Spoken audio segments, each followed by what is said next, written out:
Je sais pas. Bonsoir à tous, je suis ravi de vous retrouver pour ce nouveau live startup sur WeSeed. Ce soir, j'ai le plaisir d'accueillir l'ensemble de l'équipe dirigeante de Save Innovation que vous connaissez bien sur la plateforme. Alors avant de leur laisser la main, un petit rappel du déroulé du live. Donc une fois cette introduction terminée, donc on a Anissa, Rosa, Bernard, Olivier qui se présenteront rapidement. Et ensuite, Olivier rentrera un petit peu plus dans le détail en présentant l'activité de Save et les enjeux de la levée de fonds en cours sur la plateforme. Et ensuite, on passera aux questions-réponses. Donc, pour poser votre question, c'est assez simple. En bas de votre écran, normalement, vous avez une bulle QR. Donc, il suffit de cliquer dessus, de taper votre question sur votre clavier, ensuite de nous la soumettre et l'équipe de Save se chargera d'y répondre en suivant. Mais du coup, je vous laisse vous présenter. Je ne sais pas qui c'est qui veut commencer. Donc, je me présente, Bernard Perrière. Donc, je suis cofondateur avec Rosa Garibian de Save Innovation. Je suis électronicien, automaticien. Donc, c'est ma deuxième start-up. J'ai fait une première start-up dans le médical que j'ai revendue en faisant une belle plus-value. Donc là, on est parti sur cette innovation qui est de ma création. Voilà. Je vais prendre le relais. Bonjour, je suis Rosa Garibian, je suis le cofondateur de la société. Ici, mon rôle est plutôt d'animer la relation avec les associés. J'ai le plaisir régulièrement de répondre à vos questions, de faire partager les news et l'actualité que nous avons. Et je suis ravie de participer à ce live avec vous ce soir.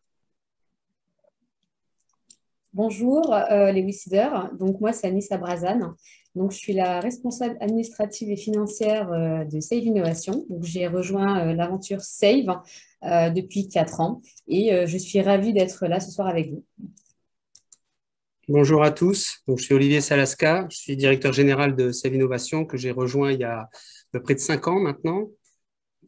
Et voilà, je suis ingénieur de formation en physico-chimie. J'ai travaillé dans des grands groupes industriels, dans des PME et dans des startups aussi que j'ai fondé avant Save Innovation et j'ai rejoint l'équipe pour le développement de la société. Voilà. Parfait, Olivier, je vous laisse partager le document. Je vais vous dire si c'est bon. Et après, du coup, moi, je vous retrouve pour les questions-réponses. Hop, c'est bon. Je vous laisse mettre en plein écran. Ouais, là, c'est en mode présentation. Oui, alors que c'est où affiché paramètres d'affichage, je crois. Je ne sais pas. À côté, là où tu étais en haut. Au milieu, juste à droite. C'est caché par le. Ouais, c'est caché par là-bas. Descends là-bas. Voilà.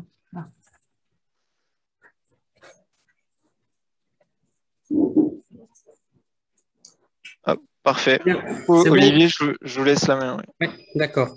Bien, donc je suis ravi de vous accueillir. Et nous allons parler de Smart Water. Aujourd'hui, les médias parlent de plus en plus de la guerre de l'eau.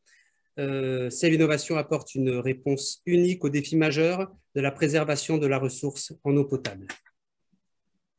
Quand on parle de ressources en eau, il est question d'un gaspillage hallucinant, puisqu'il faut savoir que près d'un tiers de l'eau potable est perdue au travers de fuites dans les canalisations. Ça représente pour la France 1 milliard de mètres cubes d'eau par an ou 3,5 milliards d'euros. À ce risque de pénurie en eau s'ajoute un risque sanitaire dû à l'augmentation de la pollution, l'apparition de nouveaux polluants dus à l'activité humaine et au cycle de l'eau, mais également aux bactéries et aux risques terroristes. C'est un problème qui existe qui est connu depuis plusieurs décennies, mais ce qui est important, c'est qu'on est aujourd'hui au point de bascule. Tout le monde en a pris conscience.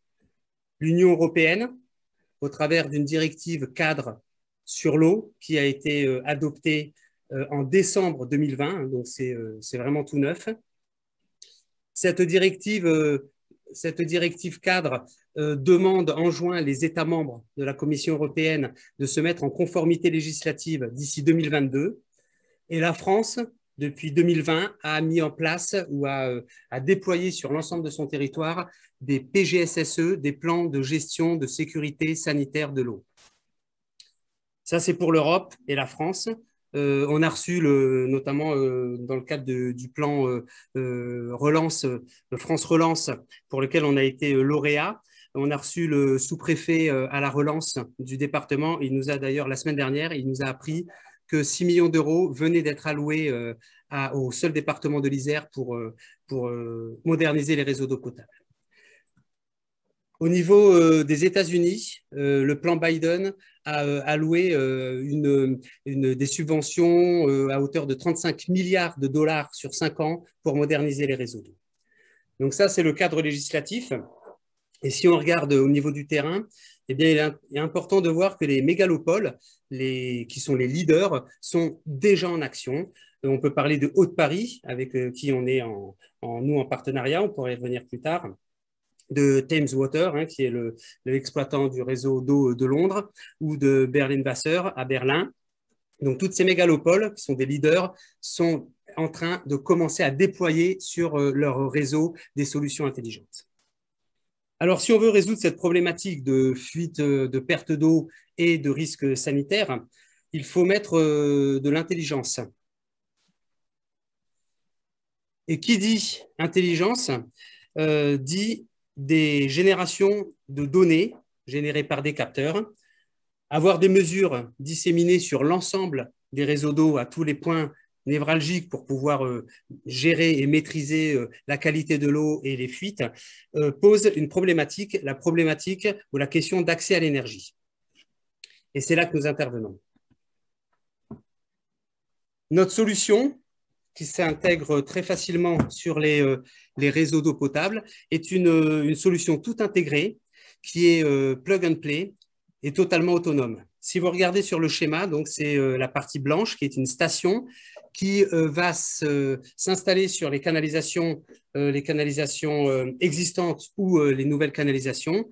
Elle se fixe très simplement de bride à bride. Donc l'exploitant va visser à l'aide de boulons notre station à sa canalisation et basta.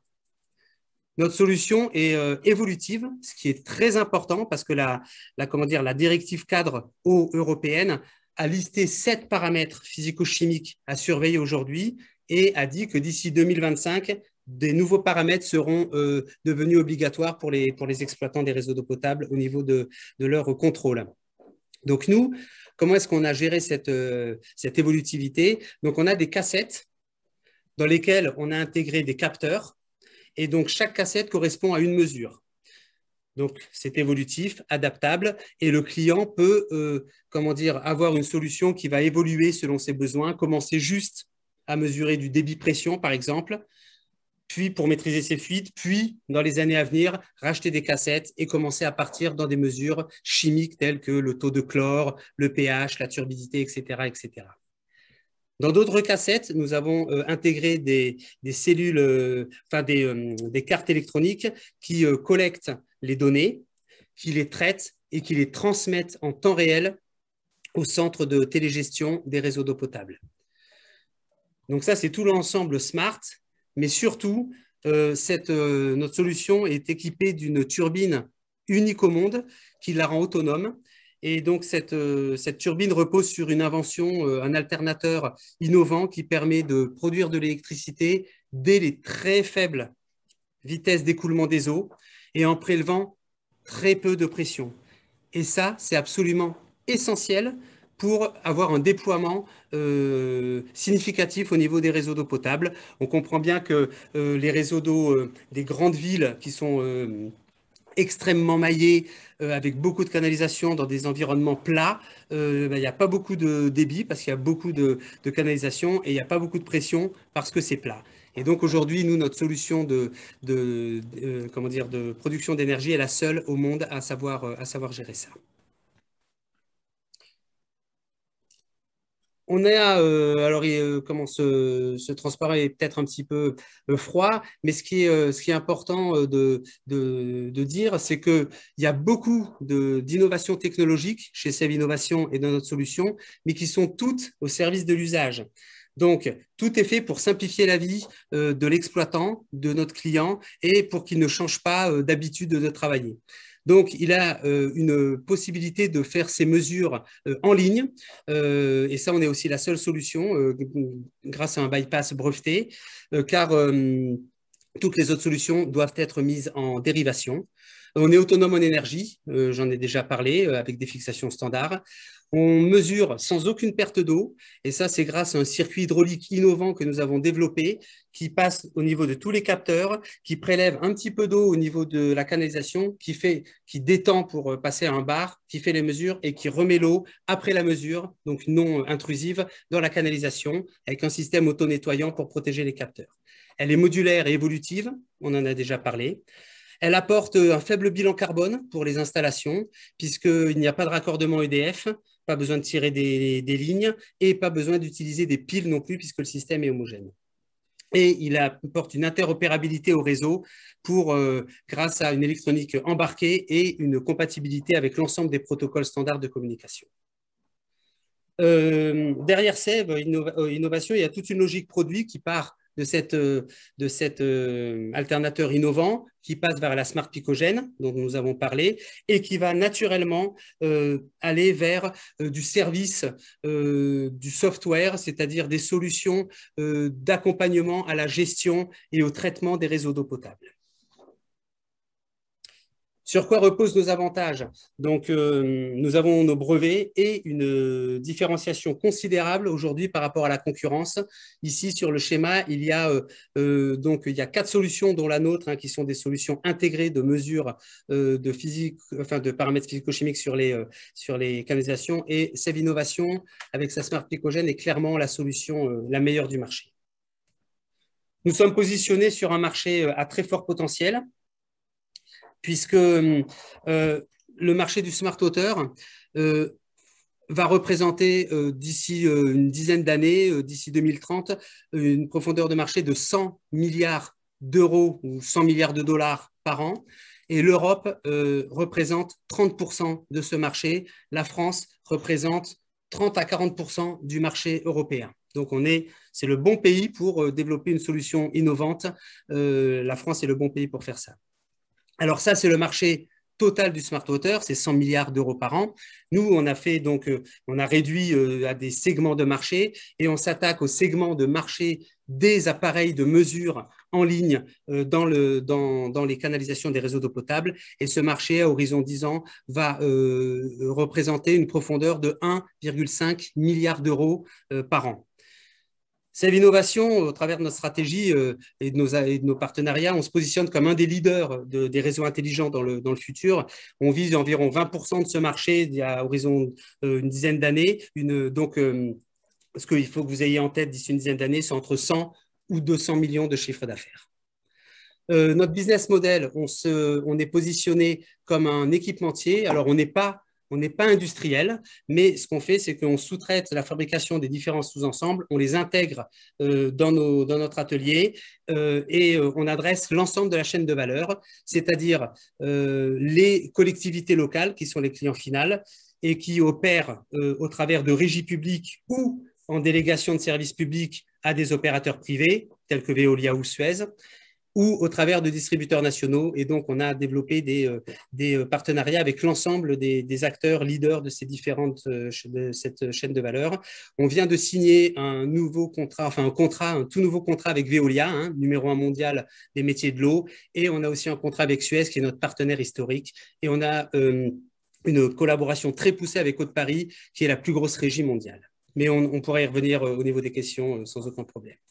Notre développement commercial, donc aujourd'hui, on a 2 produits, la Picogène, qui est la partie énergie, donc qui est la turbine, hein, dont on a parlé, cette turbine avec son alternateur unique au monde, et que nous commercialisons depuis 2018 à des acteurs publics et privés en France et en Suisse-Espagne. Et là, on a aussi la Smart Picogène qui va être déployée sur site pilote cette année et qui, elle, en fait, apporte une solution tout intégrée qui répond complètement aux besoins de l'usager et qui a un réel engouement du marché voilà, en tant que solution complète. Et on a donc des partenariats avec de nombreux acteurs leaders au niveau du marché des réseaux d'eau. Aujourd'hui, je parle d'engouement du marché.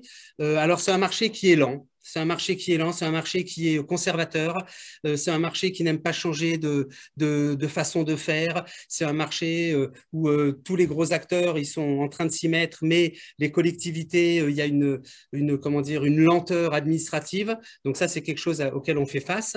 Mais en tout cas, les demandes sont en train d'exploser, hein, puisque au niveau de notre tunnel de vente, nos devis ont été doublés en l'espace d'un trimestre, hein, de mai à août de cette année, et on a un pipe, donc les devis plus tous les projets qui sont en train d'être comment dire, qui vont déboucher sur les devis.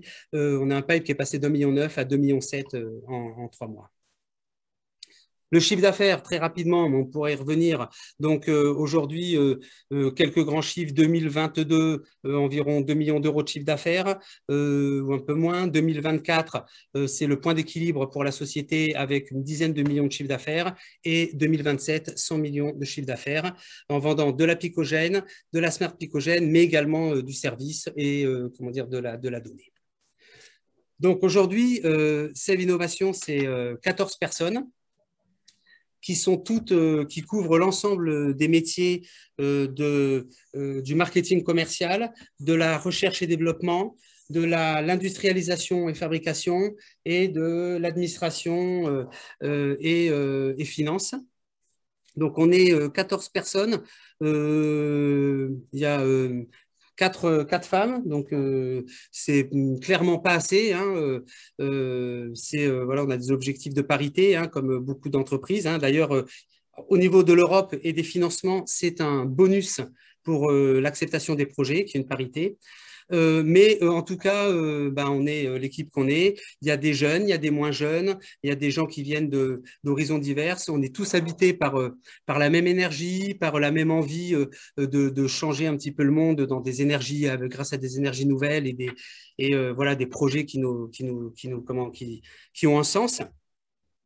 Et donc, on a aussi un comité de direction qui est donc constitué de Bernard, président, fondateur, moi-même, hein, à qui Bernard a délégué comment dire, la direction générale, hein, donc l'opérationnel, Anissa, qui est avec nous, responsable financière et administrative, et Théophile, responsable recherche et développement, et Romain, responsable industriel.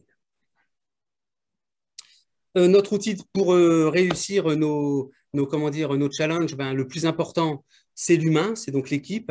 Ensuite, faut des outils aussi. Donc, nous, aujourd'hui, on a une ligne d'assemblage qui a, comment je pourrais la qualifier, qui est assez versatile et puis surtout qui grandit avec les besoins. C'est-à-dire que on a des investissements nécessaires pour accompagner les besoins en fabrication, mais on peut vraiment grandir par étapes, par step, par étapes, par paliers, et donc voilà, presque investir au fil de l'eau en suivant la demande.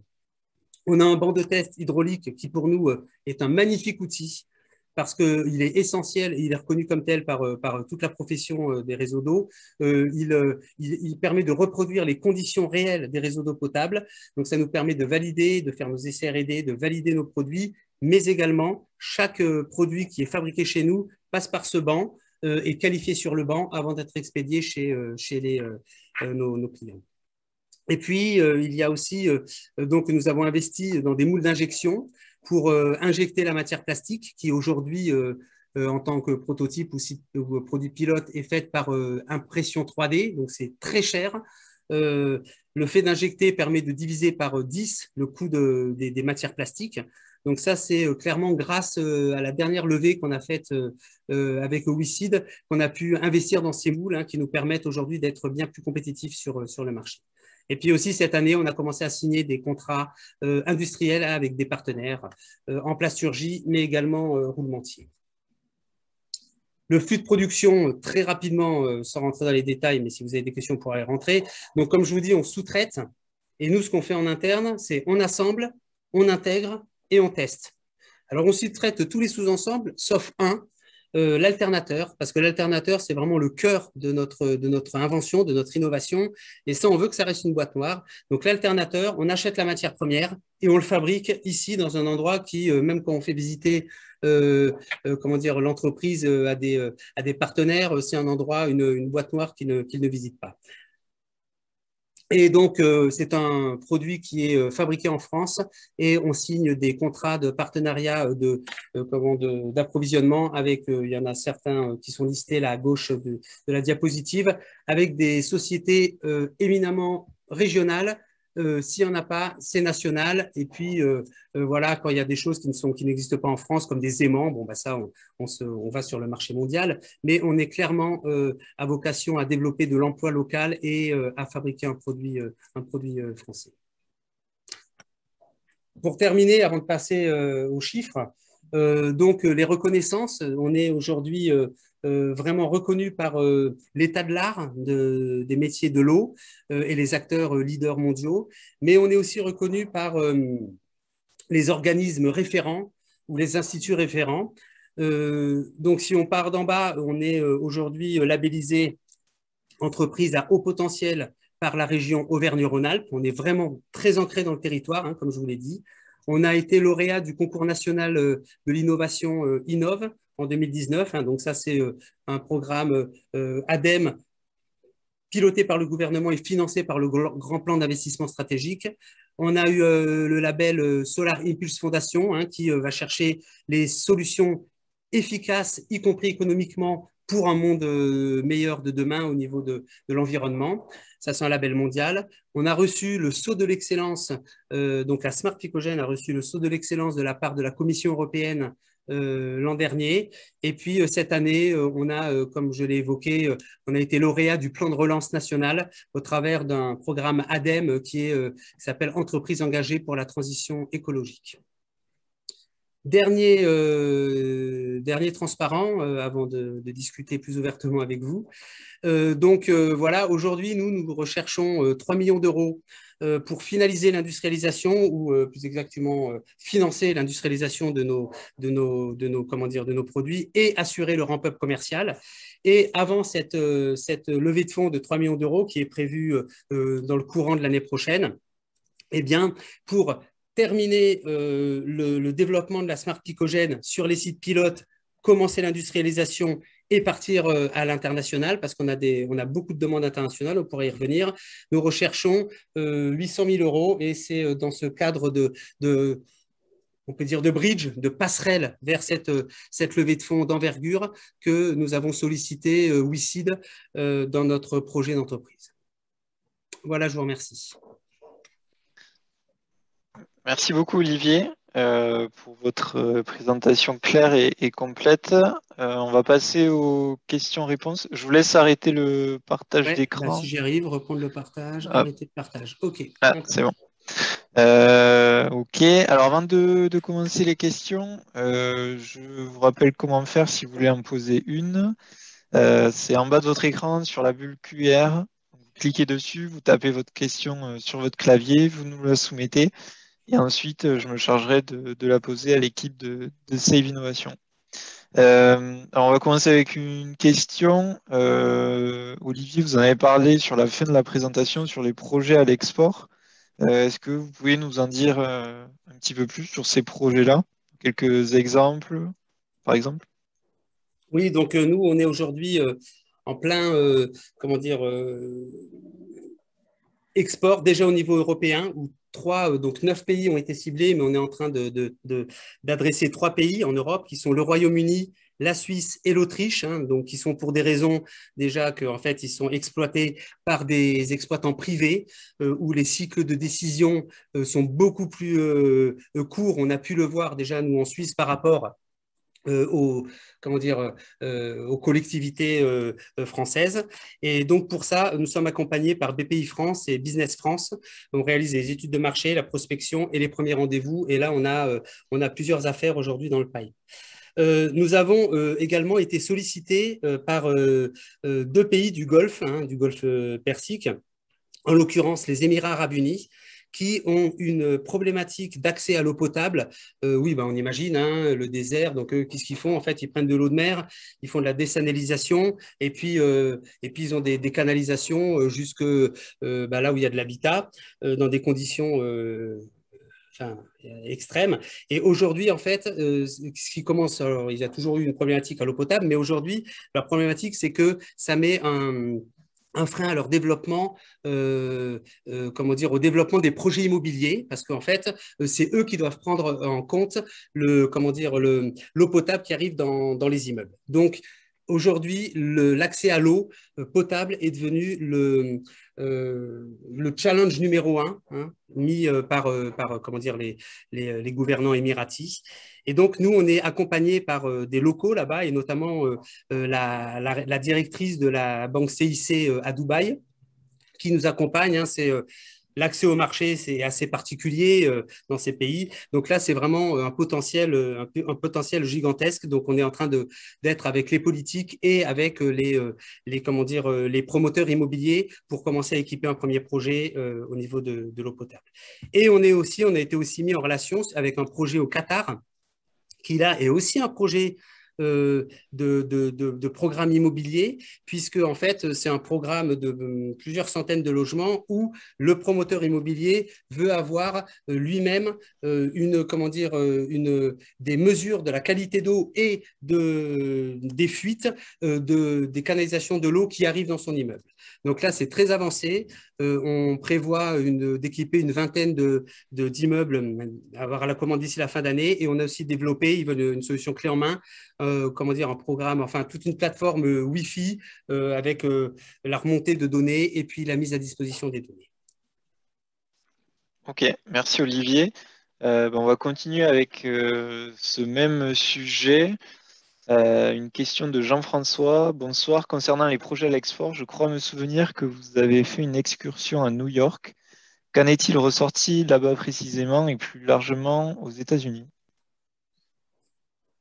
C'était déjà il y a un petit moment, effectivement. Donc, les États-Unis, vous avez très bonne mémoire. On se connaît depuis longtemps, donc ça devait être en 2018 de mémoire. Et effectivement, c'était dans le cadre d'un salon Smart Water à New York, et où on avait été mis en relation avec des exploitants de réseaux d'eau de l'État de New York, qui avaient exactement les mêmes problématiques que nous en France et en Europe, ou au Canada où il y en a encore plus, au niveau des pertes en ligne de l'eau.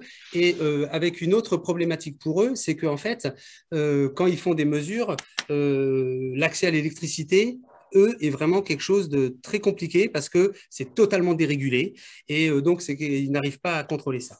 Donc on avait vu, ça nous avait montré, c'était au début où on commençait à regarder ce marché du smart water et de mettre des capteurs et tout ça. Et donc, on avait vu qu'il y avait un vrai besoin aux États-Unis, une vraie profondeur de marché. Donc, aujourd'hui, nous, dans notre business plan, à 7 ans, les États-Unis et le Canada, des pays que nous allons adresser. Maintenant, ce qu'il faut savoir pour les États-Unis, c'est qu'aujourd'hui, ils sont en train de vraiment s'y mettre au niveau fédéral, puisque je vous ai dit que tout à l'heure que la modernisation des réseaux d'eau potable est un des points du plan Biden. Une première chose. Et la deuxième, c'est qu'il est impossible de faire du business aux États-Unis, enfin que je sache, tant qu'on n'a pas une entité. Ça peut être juste une entité de vente, mais tant qu'on n'a pas une entité commerciale au minimum sur le sol américain. Je pense qu'aujourd'hui, on va déjà se concentrer sur le marché français et les pays connexes. Alors, quand il y a des programmes qui nous viennent tout cuits, comme les Émirats arabes unis, on répond à la demande et puis on rentre dans la phase de commerciale. Mais donc, il n'y a pas eu aujourd'hui de vente aux États-Unis, même s'il y a une confirmation du besoin de modernisation des réseaux d'eau aussi là-bas. Ok. On va continuer avec une question de Dominique. Quand vous parlez de développement en France, intégrez-vous aussi les dom-toms? Alors, les dom-toms, comment dire? On a eu un nombre de demandes sur des programmes oui, enfin, qui faisaient un sens incroyable, qui étaient déjà financés.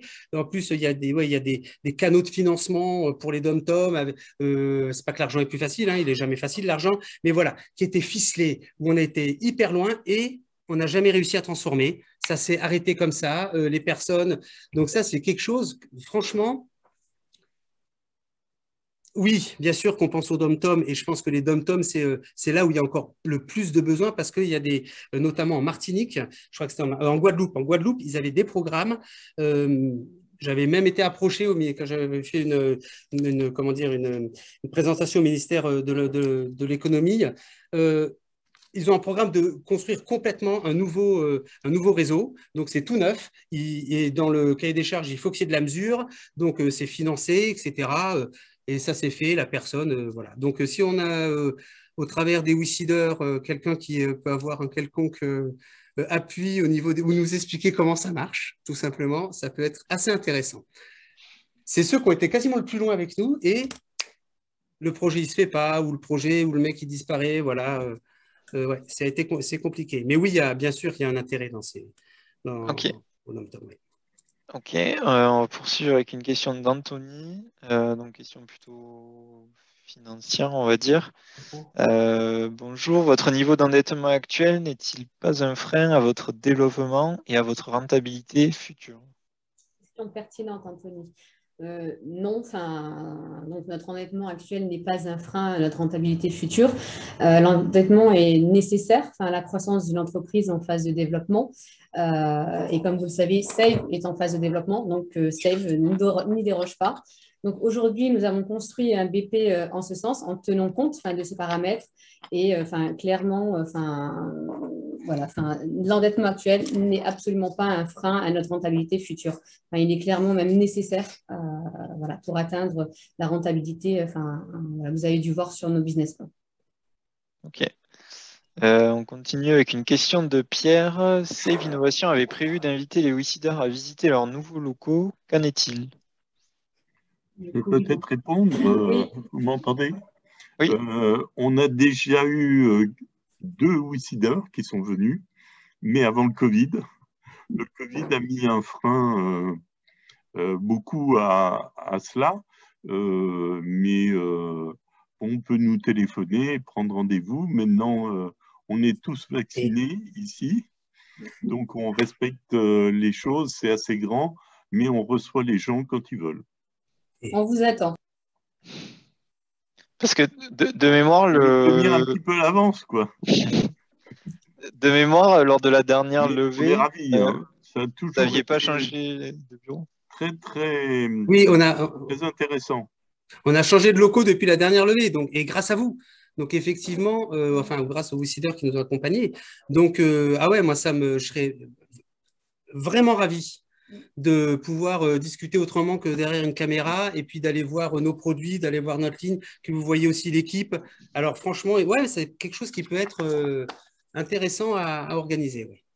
Okay. En tout cas, moi, ça m'intéresse. Ok, on prend note. Ensuite, une question de Jean-Paul. Bonjour, où sont fabriqués les éléments? Maîtrisez-vous bien l'approvisionnement et les éventuels risques de rupture? Comme je vous ai dit, les différents éléments, ils sont essentiellement fabriqués en France. On est, comment dire, dans notre ADN, à part l'innovation, en plus de l'innovation, le business, on vient tous de milieux quand même assez, on a travaillé dans l'industrie, dans les matériaux, tout ça, donc on est très sensibilisé au supply chain, à tout l'approvisionnement. La deuxième partie de la question, oui, là, comment dire, c'est un vrai problème, hein. Donc, essentiellement, au niveau vous faites allusion à la pénurie de matières premières. et notamment de semi-conducteurs, enfin, de matières transformées. Mais oui, il y en a une. Alors nous, qu'est-ce qu'on fait? On fait des points réguliers avec nos fournisseurs. On fait du stock. Là, on est en train de, Romain, il est en train de se battre avec Anissa pour faire tant de stock. Anissa est en train de se battre pour dire, oh là là, et non, on dépense un peu moins et tout ça. Donc oui, c'est un point essentiel dans notre développement. Faire du stock.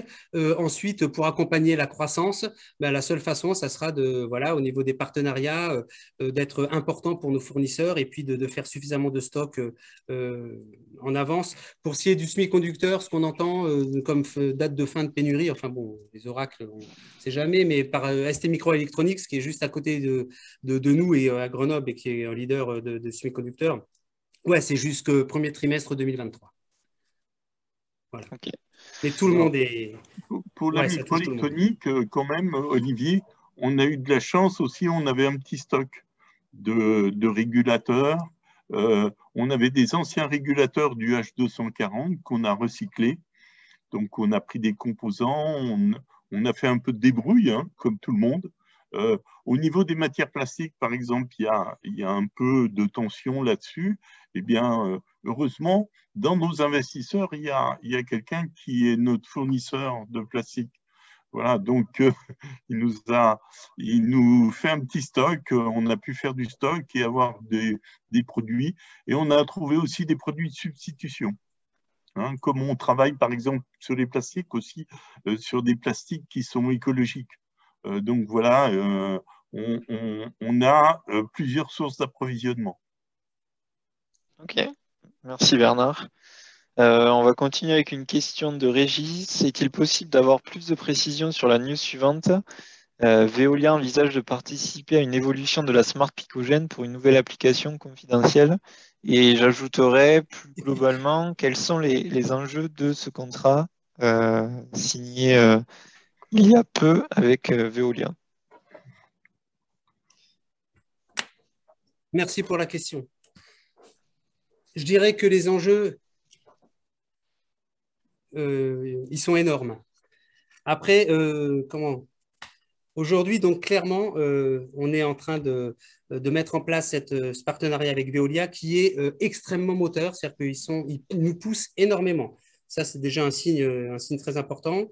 Ils nous ont beaucoup dragués et une fois qu'on a signé le contrat, ils sont en train de nous pousser, Donc, le contrat, il porte sur quoi? Alors, je ne vais pas vous donner des chiffres.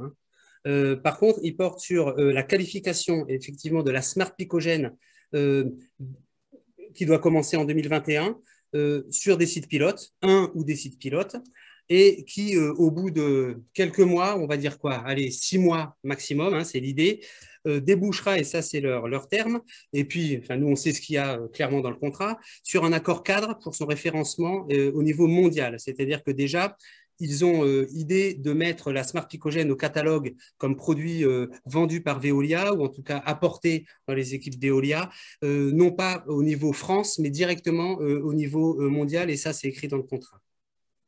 Donc, il y a un énorme potentiel. On a bien évidemment à ce jour pas de volume signé ou avec des engagements fermes de Veolia sur des grosses quantités. De vous à moi, si on les avait eus, on ne serait pas venu vous voir, on aurait été voir des banques. Et là, l'endettement, on aurait eu moins de problèmes. Donc, on n'a pas encore ces gros volumes signés comme engagement ferme, mais ça n'existe pas. Enfin, les acheteurs, ils font jamais ça. Par contre, on a discuté avec eux et notamment le directeur juridique de Veolia France, etc., des idées de volume, et c'est ce qui est dans notre business plan. Donc, on est clairement dans des très gros volumes. Ensuite, effectivement, il y a une autre chose qui, pour l'instant, est confidentiel, mais même pour nous. Alors, vous allez dire, on est complètement idiot, on a signé un contrat, on ne sait même pas ce qu'il y a dedans. Ouais, on est un peu idiot, mais je ne sais pas, on a envie de jouer. C'est que, en fait, Veolia veut développer une évolution de la Smart Picogène pour une application confidentielle. Pour ce qui est de la Smart Picogène, ils vont aussi, j'ai oublié de le dire, nous accompagner dans le processus d'industrialisation. Qu'est-ce que ça veut dire, ça? c'est de l'argent, hein. C'est-à-dire que si c'est pour venir nous expliquer comment on fait, donc ils vont nous mettre, ils disent, soit on a des possibilités d'avoir accès à leur ligne de fabrication chez leurs sous-traitants, etc., soit ils vont financièrement nous accompagner dans l'industrialisation. On a déjà parlé avec eux de schémas qu'on pourrait monter. Mais la Smart Picogène, on a le droit, et ça on s'est arc-bouté là-dessus, de la vendre à qui on veut, comme on veut. Parce qu'au début, il y avait des limitations. Donc, on est libre. Et ils ont une idée d'une évolution, d'une Smart Picogène qui ferait autre chose. Et ça, on ne sait pas encore ce que c'est. Et c'est totalement confidentiel. Ce n'est pas pour tout de suite, mais ils ont l'air assez pressés aussi. Je ne sais pas s'il y a un... Voilà où on en est. Et donc, pour vous dire, là, le 4 octobre, on a reçu une invitation. On l'a reçue hier, avant-hier, je ne sais plus, lundi, on est quoi là? Mardi, donc hier. Pour, il y a 2 jours. Ouais, donc dimanche. Merci Bernard. Non, c'était lundi ou vendredi, je ne sais plus. Non, moi, parce qu'on bosse le week-end, tout ça. Ouais. Vendredi dernier, tu as raison Bernard, c'était fin de semaine dernière. Vendredi. Et donc, où on rencontre, donc c'est le lancement de la collaboration, du partenariat. Et là, on va rencontrer en deuxième moitié les équipes techniques pour commencer à travailler le programme technique. Et en première partie, de la direction de Veolia, y compris au niveau groupe. Voilà, que ce soit technique, juridique, etc. Donc, voilà où on en est pour notre partenariat. Ok. Ensuite, la prochaine question de Philippe, je vais me charger de la réponse, mais je vous la lis avant. Le projet porte sur des OC, donc obligations convertibles. Quelle est la valeur pré-monnaie de Save Innovation? Alors, je peux peut-être rappeler le montage. Donc, en gros, vous, WeSeeder, vous pouvez souscrire des actions et devenir actionnaire de la WeCap Save Innovation 3, qui ensuite souscrira des obligations convertibles dans Save Innovation. L'objectif, c'est de financer ce bridge passerelle, comme l'a dit Olivier, en vue d'une levée de fonds d'envergure, et ensuite de permettre une conversion, un prix par action bonifié, on va dire, enfin un prix par action plus bas et donc à de meilleures conditions pour les investisseurs. Donc en fait, ce qu'il faudra tenir compte au moment de la conversion, c'est de la valorisation du prix par action de Save Innovation retenu dans le cadre de cette future levée d'envergure. Je ne sais pas si j'ai répondu à votre question, mais voilà, n'hésitez pas à compléter. Ensuite, on avait une question alors, qui a été posée dans l'espace discussion. Veolia, il pense aussi à vous racheter peut-être. Alors, est-ce que ça peut être une piste de sortie? Alors, Veolia, ce qu'on sait de Veolia, c'est qu'ils font de la croissance externe avec des entreprises technologiques. Donc, c'est quelque chose qui est dans leur culture. Donc oui, clairement, Veolia peut être une porte de sortie, ou une sortie pour le rachat, la sortie d'actionnariat de Save Innovation. Maintenant, nous, par contre, on n'a pas envie que Veolia devienne actionnaire. Ils peuvent avoir une place des idées par-ci, par-là, mais on n'a pas envie, tout comme on voulait pas que Suez devienne actionnaire aujourd'hui de Save Innovation, parce qu'en fait, c'est très dangereux d'avoir son client principal qui soit un des actionnaires. Déjà, parce que les concurrents à Veolia, ils ne vont pas développer le business d'une entreprise dont Veolia est actionnaire. Et puis, au moment de la vente, Veolia, il commence à tenir tous les robinets, c'est-à-dire qu'au niveau de la valorisation ou du prix de vente, il suffit qu'il ferme un peu le robinet des commercial, vu qu'il représente peut-être 60%, voilà, et puis... donc, c'est pas très bon, c'est pas très bon. Ils étranglent. Mais oui, bien sûr, je pense, on est sûr de rien, mais Veolia est un des scénarios possibles de rachat de Save Innovation. C'est pour ça aussi qu'on fait appel aux WeSeeder et à de l'argent externe, parce que si on fait appel trop rapidement à nos clients, on a déjà eu le cas, on a eu des propositions, on a une moins belle valorisation et nous, on veut que les gens qui nous aident, on veut valoriser la société. On a un très, très gros marché. On ne veut pas être racheté pour quelques poignées de cacahuètes, tout simplement. On va continuer avec alors ces 2 questions, commentaires. Voilà, je vais vous les lire de Dominique et de Pierre. Première question de Dominique. Je suis de La Réunion. Je vous propose de rencontrer les présidents des intercommunalités lors du congrès des maires ou les solliciter en distanciel ou vous déplacer pour les rencontrer sur place. Et ensuite, Pierre, est-ce que vous arrivez à bénéficier du potentiel intellectuel de Grenoble Université? Avez-vous besoin de contacts? Donc Dominique, merci beaucoup. Oui, ça peut être très intéressant.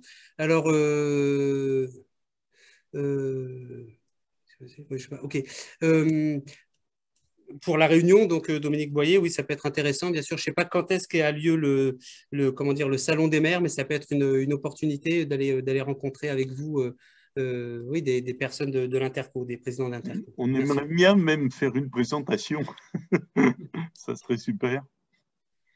Et puis pour Pierre, oui, oui, on bénéficie du potentiel intellectuel, déjà de l'ensemble de la vallée de Grenoble, hein, c'est-à-dire pour tout ce qui est semi-conducteurs, mais les capteurs qu'on est en train d'intégrer. Et pour ce qui est de l'université, bien sûr, on travaille avec l'Université Grenoble et avec les écoles d'ingénieurs de Grenoble.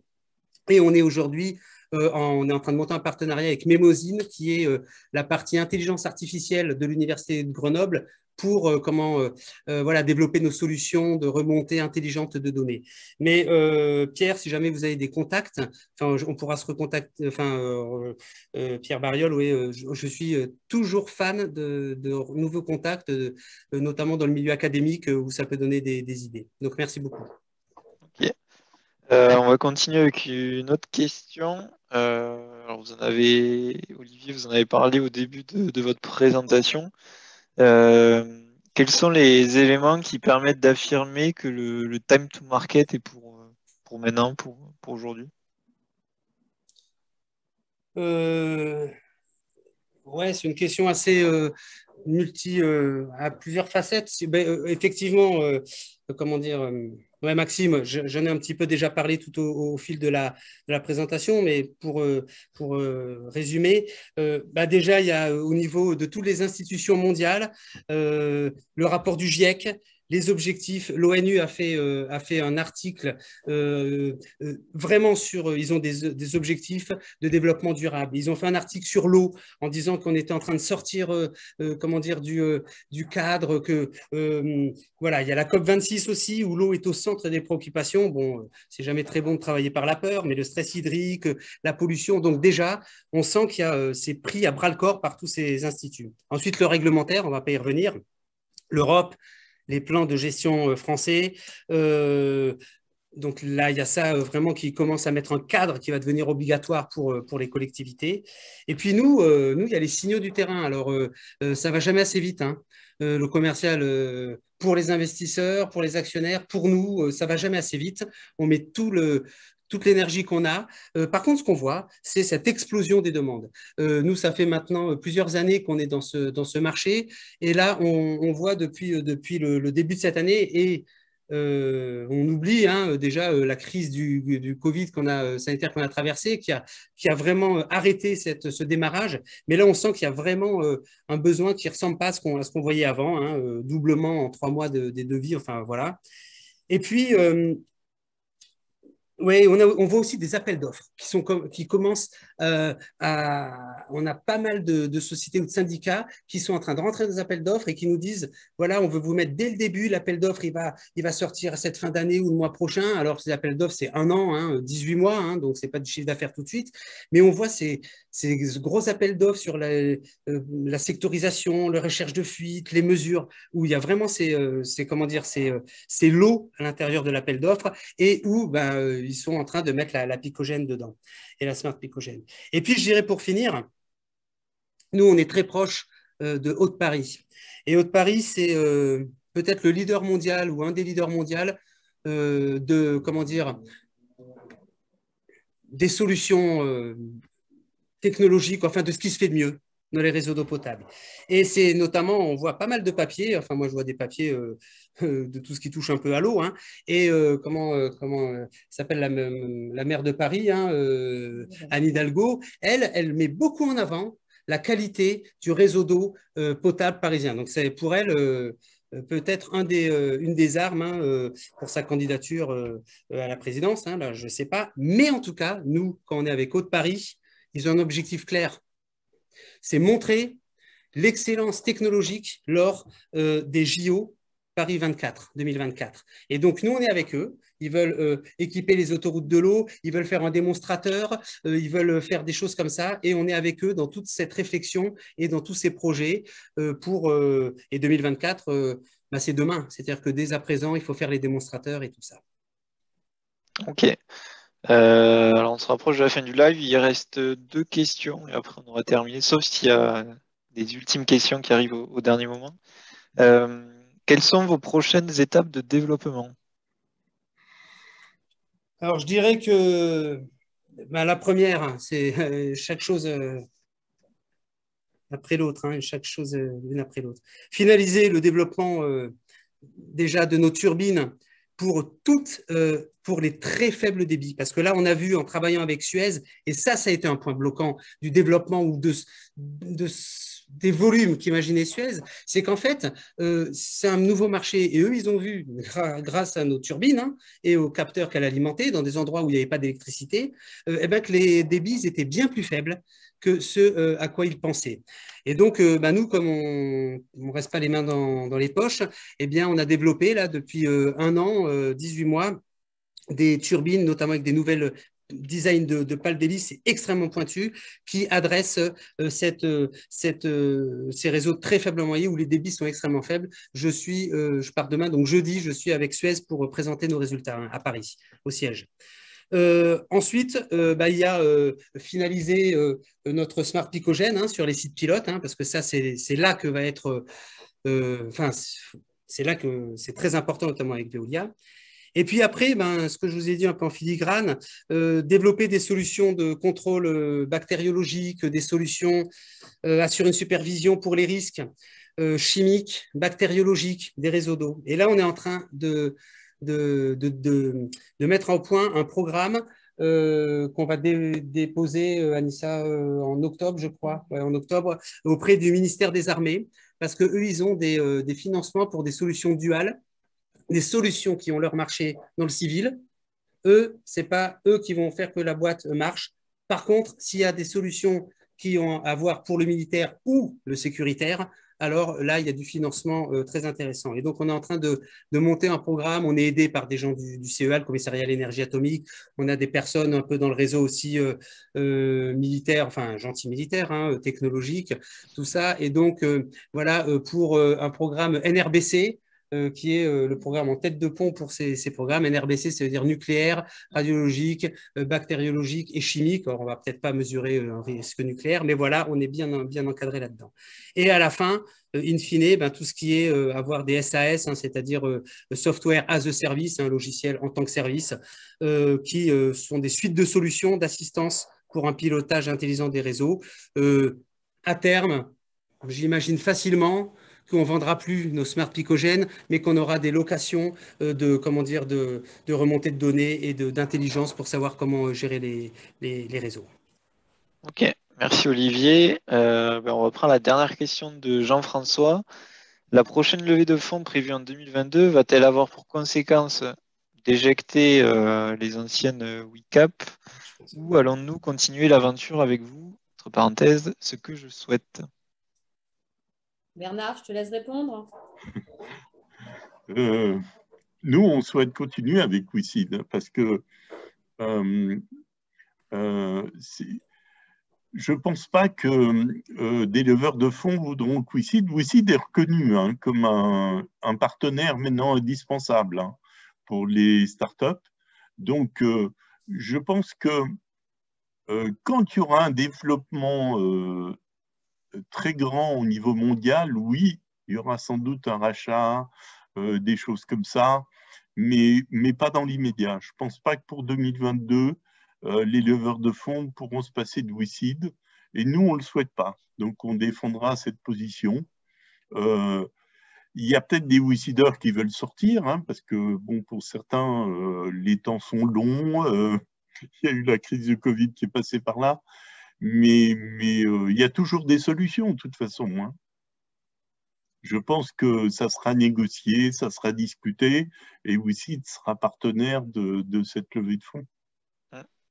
Ok, merci. On a fini avec les questions. Je ne sais pas si un d'entre vous veut clôturer le live, dire un dernier mot. Olivier, Bernard, peut-être? Peut-être Bernard, tu peux clôturer. Je veux juste te dire avant que tu donnes la conclusion, mon cher président, que en fait, comme tu l'as Je dit, laisse la en fait, conclusion, tu as WICID, beaucoup parlé. attends, WICID, en fait, est effectivement essentiel et j'en discute avec des gens de la banque d'investissement pour comment dire, un des maillons essentiels pour des entreprises où en fait l'accès au marché, eh bien, il est un petit peu plus long que ce qui était prévu, mais c'est pas pour ça qu'il ne va pas y avoir un succès énorme, c'est pas pour ça qu'ils n'ont pas le bon produit, mais il faut faire le dos rond. Et donc, les investisseurs, comment dire, institutionnels, ce qu'ils savent faire, c'est l'amorçage, donc mettre de l'argent à l'idée, et puis après, on les revoit une fois qu'on est déjà, comment dire, au point zéro ou en autofinancement, qu'on a en gros quelques millions de chiffre d'affaires. Et là, ce qu'ils savent faire, c'est remettre des millions pour embaucher des vendeurs et industrialiser. Donc, ouais, je voulais dire combien WICID est important pour nous et puis combien c'est agréable aussi de travailler avec tous les WICIDeurs et puis avec l'équipe aussi de WICID. Voilà, donc merci beaucoup à vous tous. Moi, je vais compléter cela. Il est indispensable que WICID nous aide dans cette dernière phase parce que c'est un moment charnière où on va réussir après nos grosses levées de fonds. Et moi, je pense qu'il faut en parler autour de vous, amener des gens. On est au moment le plus crucial de finalisation de l'industrialisation et de sortir les produits définitifs qui plairont à tout le monde. Donc voilà, nous, on souhaite toujours continuer avec WICID et on vous demande d'être toujours présent à nos côtés. Merci à tous. Super, merci, merci à tous les quatre, Rosa, Nissa, Olivier, Bernard. Avant de clôturer le live, je rappelle aux WICIDeurs que l'espace commentaire reste ouvert. Voilà, donc si vous êtes arrivé en retard ou si vous avez des questions qui vous viennent lors du visionnage du replay notamment, n'hésitez pas à les poser directement dans l'espace commentaire. N'hésitez pas non plus à suivre l'espace news. Donc il y a eu pas mal de news publiées jusqu'à présent et d'autres qui seront publiées dans les prochains jours, prochaines semaines.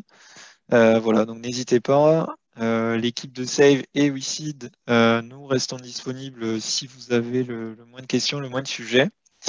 Et voilà, et donc on se retrouve prochainement pour un nouveau live startup sur WICID. Merci à tous. Merci à tous, à bientôt. Et n'hésitez pas à venir nous visiter. Hein. Vous connaissez l'adresse, vous prévenez un petit peu avant et vous accueillerons. Voilà. Merci, au revoir. Bientôt. Merci.